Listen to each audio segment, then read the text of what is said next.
Whew. Well, we're over halfway through the 12 questions you should ask before buying managed IT services.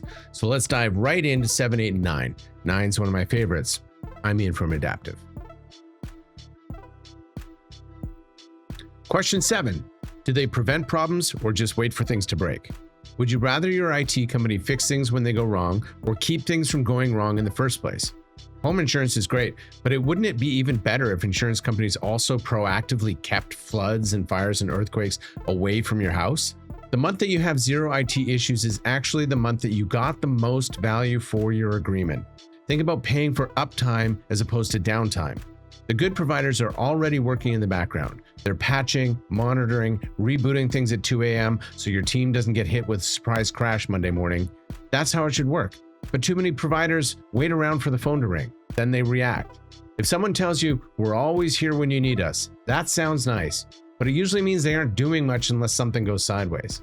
What you want to hear is, "We catch most issues before you even notice them." That's proactive support, and it's what separates a partner from a help desk. Question 8.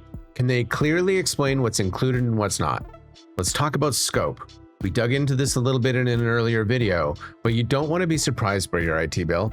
Before you sign anything, get clarity on what's actually included. That means asking about support hours, onboarding, adding new employees, handling your software vendors and your contractors. Do you get an additional bill every time they have to replace or add a new computer? What happens if you phone them at 5:05 p.m.? What if you need something done urgently? Is there an additional emergency charge?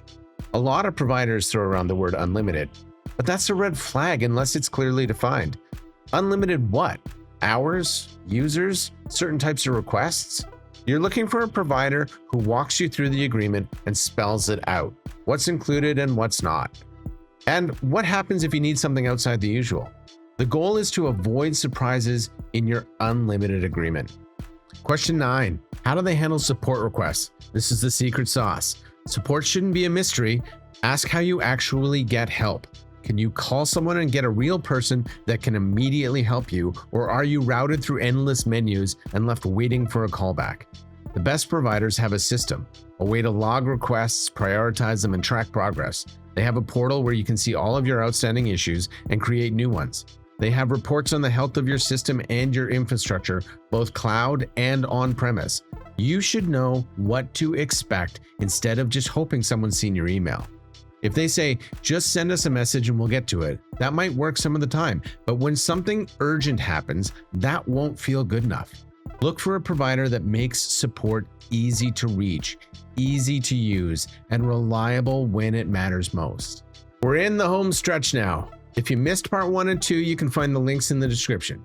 Next video, we'll finish out the list so you can be fully prepared to get the best managed IT services you could hope for.